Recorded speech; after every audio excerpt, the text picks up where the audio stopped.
सभी विद्वान शिक्षक साथियों को मेरा प्रणाम और मेरे इस YouTube चैनल में पुनः आपका स्वागत है। साथियों, आज की वीडियो बहुत इंपॉर्टेंट होने वाली है क्योंकि पोर्टल पर माह नवंबर 2022 की मासिक परीक्षा का डाटा अपलोड किया जाना है और उस पे जो डाटा अपलोड किया जाना है उसका तरीका कुछ अलग है। तो आज की वीडियो में हम जानेंगे कि मासिक परीक्षा का डाटा किस तरह अपलोड किया जाना है और विद्यालय में बच्चों के विषय का चयन किस तरह किया जाएगा और साथ ही किन किन कक्षाओं के बच्चों का मासिक परीक्षा डाटा पोर्टल पर अपलोड किया जाएगा और किन बच्चों का नहीं। संपूर्ण जानकारी डेमो के माध्यम से आपको बताना चाहूँगा। आप बने रहे अंत तक और सब्सक्राइब करना चाहें अगर आपकी शंकाओं का समाधान होता है तो मेरे चैनल को जरूर सब्सक्राइब कीजिएगा। तो बढ़ते हैं आगे। सबसे पहले हम चलेंगे एजुकेशन पोर्टल की जो आपकी वेबसाइट है। ये आपका वेबसाइट educationportal.uk.government.in में आप एंटर कर जाएंगे और जैसे ही आप एंटर करेंगे तो आपको जो इंटरफेस दिखेगा वो इस तरह से दिखेगा, जो कि आप पहले भी करते आए हैं। लेकिन उस समय डाटा आप करते थे applicable, not applicable, attempt, not attempt और अटेम्प्ट का डाटा फीड करते थे इससे पूर्व में। लेकिन अब नवंबर से आपने डाटा भरना है। उससे पहले का डाटा फ्रीज हो चुका है पोर्टल में, जो कि अभी आपको दिखाई शायद ना दे। तो हम लॉगिन करेंगे। जैसे कि लॉगिन आप करते आए हैं, आपके पास आपका यूजर आईडी, आपके यूनिट का, स्कूल का यूजर आईडी आप ले लेंगे और उससे लॉगिन कर लेंगे। लॉगिन करते ही आपको इस तरह का इंटरफेस दिखेगा जिसमें यूजर आप यूनिट को करेंगे, क्लिक करेंगे। एम्प्लॉयर कंट्रोल यूनिट को ना करते हुए आप यूजर आईडी एंड पासवर्ड यहाँ डाल के लॉगिन कर लेंगे। कैप्चा प्रॉपर डालेंगे आप। इस तरह आपका स्कूल का जो आपका स्कूल पोर्टल खुल जाएगा, आपका विद्यालय का जो है प्रोफाइल खुल जाएगी। तो आप यहाँ देख पा रहे होंगे कि इस तरह से हमारे unit, employ, regular student, enrolment report, monthly assessment, नियोजन। हम ज़्यादा ना करते हुए हम सबसे पहले हम देखते हैं कि हम मंथली असेसमेंट अगर आप क्लिक करते हैं और डाटा एंट्री फॉर्म को अगर हम क्लिक करते हैं, जनरली हम पहले मंथली असेसमेंट में हम बच्चों का डाटा डायरेक्ट फीड करते थे। तो उसमें क्या होता था कि पूरी क्लास का डाटा आता था। माना मैं ये देखिए, आप पहले ध्यान देने वाली बात यही है कि आपको क्लास 3rd, 4th, 5th का ही डाटा यहाँ फीड करने के लिए अनुमति देगा। 22, 23 और 11, 22-11 का मतलब नवंबर का। तो माना मैं 3rd क्लास को सिलेक्ट करता हूँ और सर्च करता हूँ तो मेरे पास जो आपने सबसे पहले अपने बच्चों को अपलोड डाटा जो है उनको प्रॉपर इस पोर्टल में अपलोड कर लेना। देखिए ये मेरे पास 5 बच्चे हैं और यदि मैं किसी बच्चे का डाटा, ये ऐड रिजल्ट पर आप क्लिक करेंगे, यहाँ पर ऐड रिजल्ट आप देख पा रहे होंगे। तो आप ऐड रिजल्ट पर अगर क्लिक करेंगे तो आपको दिखाई देगा कि आपको क्या दिखाई देगा, आप देख पाएंगे। अभी मैं ऑनलाइन ही इसको डेमो के माध्यम से कर रहा हूँ ताकि आप मोबाइल में आप अपने मोबाइल को डेस्कटॉप मोड पे रख लेंगे और तभी आप इसे करेंगे। देख पा रहे होंगे आप। तो इस तरह से आ जाएगा। जो क्वेश्चन 1 है 1 मार्क्स का, क्वेश्चन 2 है 1 मार्क्स का, क्वेश्चन 3 2 मार्क्स का, क्वेश्चन 4 2 मार्क्स का, क्वेश्चन 5 4 मार्क्स का। सेव इस तरह से आपको दिखा। लेकिन इसमें डाटा लिखने के लिए कुछ भी आपको नहीं मिलेगा। आप कुछ भी डाटा इसमें फीड नहीं कर पाएंगे। और यहाँ पर उस बच्चे का नाम आ रहा है गौरी, जब तक कि आप उसके लिए सब्जेक्ट सिलेक्ट नहीं करेंगे।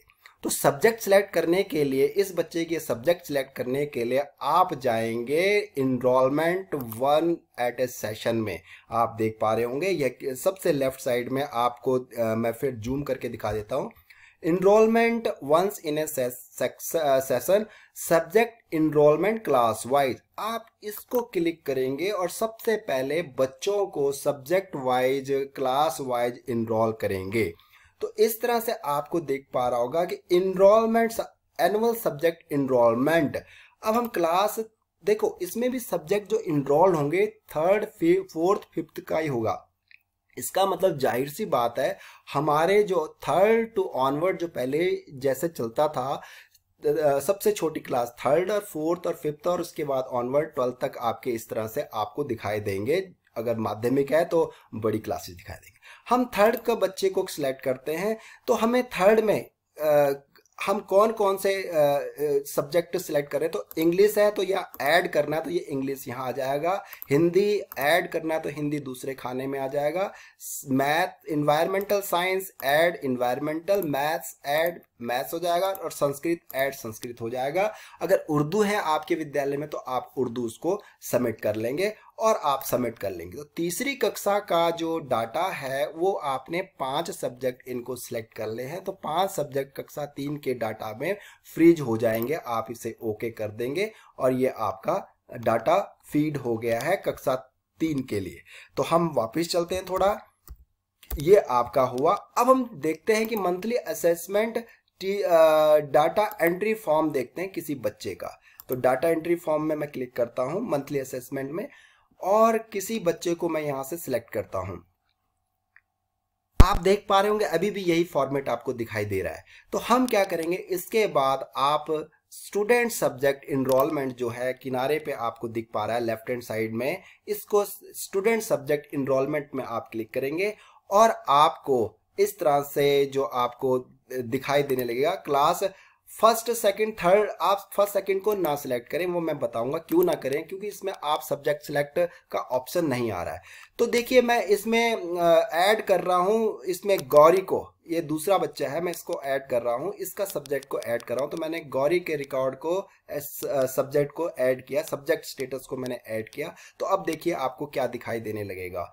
तो आप थोड़ा वेट कीजिएगा, अंत तक बने रहिएगा, नहीं तो आप प्रॉब्लम में पड़ सकते हैं, आप सही से डाटा फीड नहीं कर पाएंगे। जैसे ही आप क्लास ओपन करेंगे आपको दिखाई पड़ रहा होगा इस बच्चे को मैं गौरी का सब्जेक्ट ऐड करना चाह रहा हूँ। ऐड सब्जेक्ट, ये आपको मैं थोड़ा सा बोल्ड करके दिखा देता हूँ।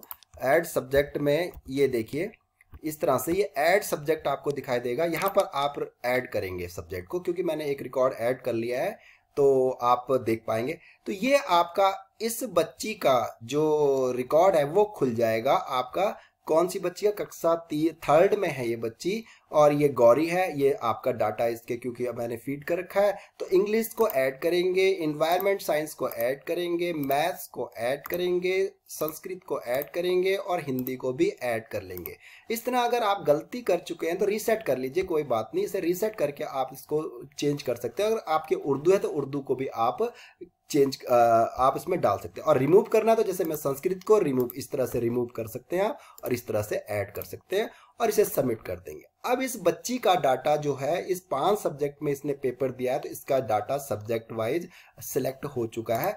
अब इस बच्ची को अब मैं देखूं तो ये सर्च करूं, इस बच्ची को देख पाऊं, अगर मैं, ये गौरी थी, अब आप देख पाए होंगे ये रिकॉर्ड एडेड। इस तरह से इस बच्ची के 5 सब्जेक्ट कक्षा 3 के गौरी के रिकॉर्ड हो गया। इस तरह से आपने सभी बच्चों को रिकॉर्ड कर लेना है। जब रिकॉर्ड कर चुके होंगे तो उसके बाद आप मंथली असेसमेंट में जाएंगे। उससे पहले आप मंथली असेसमेंट में नहीं जाएंगे, क्योंकि उसमें आप ऐड उनके मार्क्स कर ही नहीं पाएंगे। तो आप थर्ड क्लास को सर्च करेंगे तो आपके पास ये 5 बच्चे तो दिखाई देंगे, लेकिन हमने गौरी और अनूप का रिकॉर्ड को ऐड किया है तो इनके ऐड रिजल्ट, इन्हीं के हम रिजल्ट ऐड कर पाएंगे, क्योंकि हमने इन बच्चों के सब्जेक्ट को सिलेक्ट नहीं किया है।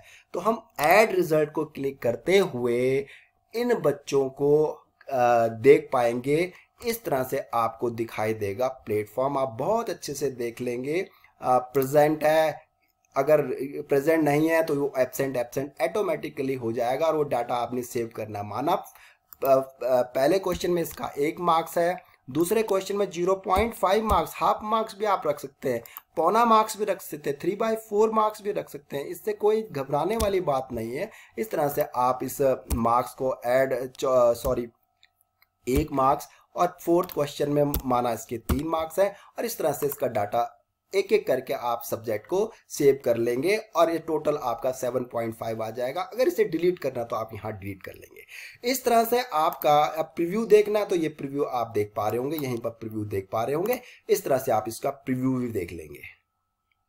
इसका मतलब ये बच्ची सभी सब्जेक्ट में एब्सेंट है और इसी में प्रेजेंट और फाइनल सबमिट तभी करें जब आपको कंफर्म हो जाए कि ये बच्चा कौन से ये इस बच्चे का डाटा आपने फाइनली सबमिट कर दिया है कि नहीं, और नहीं तो बैक चले जाके आप इसका डाटा फिर दोबारा से क्या कर देंगे, सबमिट करेंगे। फाइनल सबमिट से पहले आप बच्चों का डाटा अच्छे से जांच लें। तो इस तरह से आप हर एक बच्चे को एक एक बच्चे का ऐड करेंगे मंथली असेसमेंट में, और बिना अगर मंथली असेसमेंट में बिना बच्चे को डाटा ऐड करे हुए, उनके सब्जेक्ट बिना सिलेक्ट करे हुए यदि आप उनका ऐड मार्क्स करते हैं तो आप उनके मार्क्स ऐड नहीं कर पाएंगे। तो यदि आप कक्षा, अब मैं करता हूं इनरोलमेंट या सब्जेक्ट इनरोलमेंट करता हूं मैं किसी बच्चे का जो कि कक्षा 1 में पढ़ रहा हो, तो मैं कक्षा 1 का करके दिखाता हूं आपको। तो इसमें सब्जेक्ट जैसे इसका सब्जेक्ट ऐड करना चाह रहा हूं, इस बच्चे का अभिजीत कोई बच्चा है, इसका सब्जेक्ट ऐड करना चाहूंगा तो आप देख पा रहे होंगे इनके जो सब्जेक्ट हैं वो खाली दिखा पा रहे हैं। तो इसलिए कक्षा 1 और 2 के सब्जेक्ट आप ऐड नहीं कर पाएंगे। आशा करता हूं कि आपको वीडियो अच्छे से समझ आ गया होगा। इस तरह से सबसे पहले आप रेगुलर स्टूडेंट पे अपने बच्चों को क्या करें, एडअप करें, उसके बाद आप उनका डाटा इस तरह से सेव करें। आशा करता हूं आपको समझ आया होगा। थैंक्स। और इस चैनल को अगर सब्सक्राइब करेंगे तो आपको काफ़ी लाभ होगा। धन्यवाद। Have a nice day.